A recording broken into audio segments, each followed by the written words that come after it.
আসসালামু আলাইকুম। আবারও চলে আসছি আপনাদের মাঝে নতুন একটা রেসিপি নিয়ে। আজকের রেসিপি হলো বাদামের চাপটি আমি তৈরি করে দেখাবো।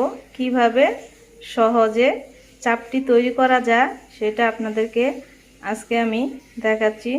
তাহলে চলুন শুরু করা যাক।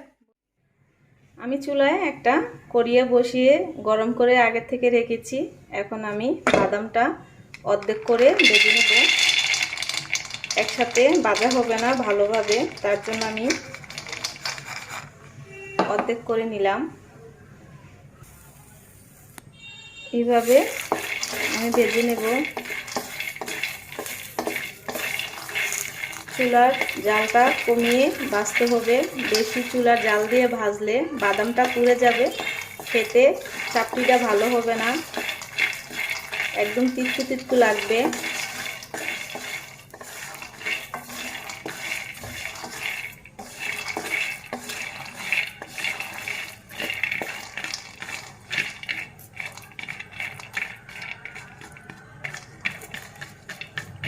এটা অনেকে চাপটিটা পছন্দ করে, ছোট বড় সবাই খেতে পছন্দ করে। ইভেন আপনারা বৃষ্টির মধ্যে অনেকে খেতে অনেক পছন্দ করে।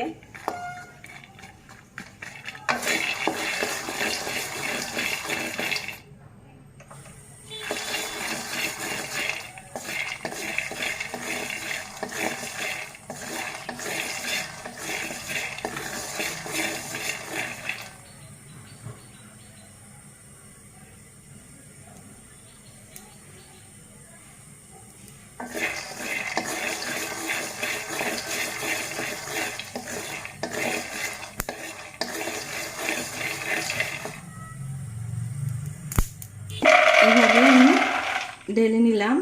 কয়েক সেকেন্ডের মতো আমি ঠান্ডা হওয়ার জন্য রাখবো। হাতে ছিলাটা উঠিয়ে নিব। আপনারা ছিলাটা উঠিয়ে নেবেন। এভাবে ঘষা দিলে ছিলাটা উঠে যায়।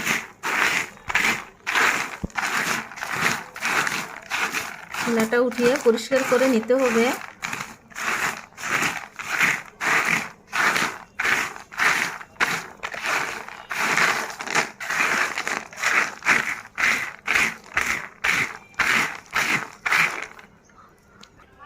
দেখুন এইভাবে ভেজে নিয়ে একটু কয়েক সেকেন্ডের মতো ঠান্ডা করার জন্য রেখে দিবেন। তারপর হাতে এইভাবে মোট করে ঘষা দিলে ছিলাটা উঠে যায়। একদম ছিলা উঠিয়ে ভালো করে ছিলাটাকে পরিষ্কার করে এইভাবে নেবেন। তারপরে কিভাবে চাপটিটা তৈরি করতে হয় তাহলে শুরু করা যাক। আমি আখের গুড়টা চুলায় পাত্রতে দিয়ে দিলাম। পাত্রটা আগে আমি গরম করে রেখেছি।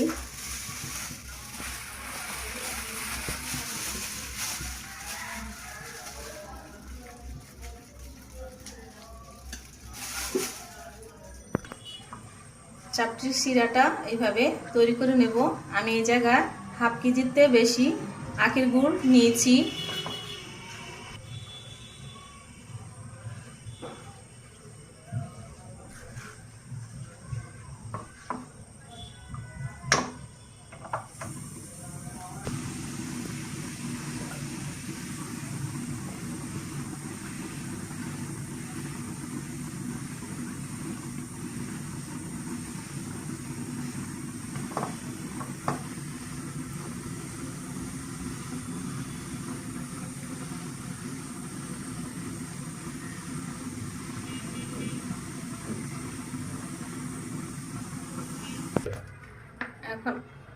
এখন আমি চিনি গুড়ের শিরাটা এইভাবে করে নিলাম, হয়ে গিয়েছে। এখন আমি বাদামটা দিয়ে দিব।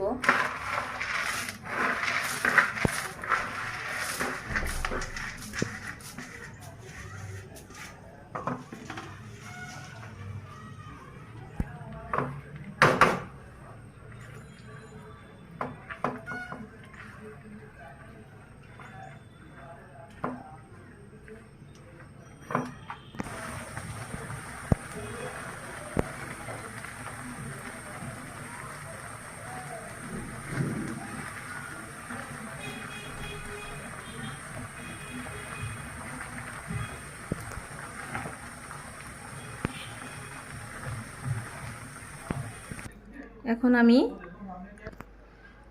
সামান্য একটু ঘি দিয়ে আমি ট্রেটা আমি এইভাবে ব্রাশের মাধ্যমে এইভাবে দিয়ে লাগিয়ে দিব।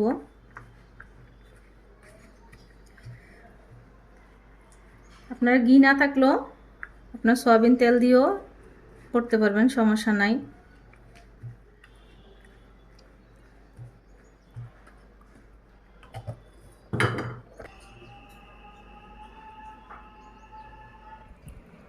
দেখুন চাপটিটা এইভাবে আমি একটা ট্রেতে দিয়ে দিলাম। কয়েক সেকেন্ডের মতো ফ্যানের নিচে রেখে আমি ঠান্ডা হলে চাপটিটা হয়ে যাবে শক্ত।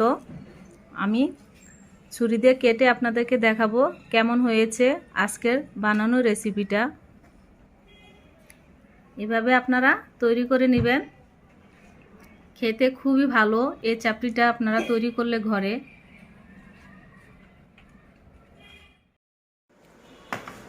দেখুন চাপটিটা কত মজবুত হয়ে গিয়েছে, একদম বাজারের থেকেও বেস্ট। বাসায় এইভাবে তৈরি করলে আপনারা পারফেক্ট একদম একটা চাপটি তৈরি করে নিতে পারবেন। বাদামের চাপটি খেতে অনেক সুস্বাদু। আজকের মতোই আমার এই ভিডিওটা এখানে বিদায় নিচ্ছি। আমার ভিডিওর মাঝে আপনারা থাকার জন্য অনেক ধন্যবাদ। আমার চ্যানেলটা লাইক দিয়ে দিবেন, সাবস্ক্রাইব করে দিবেন, শেয়ার করে দিবেন। আর আমার আঁকি রেসিপি ফেসবুক পেজে ফলো করবেন। নতুন নতুন ভিডিও আপনাদের মাঝে তুলে ধরবো। এই জায়গায় বিদায় নিচ্ছি। ভালো থাকেন, সুস্থ থাকুন। আল্লাহ হাফেজ।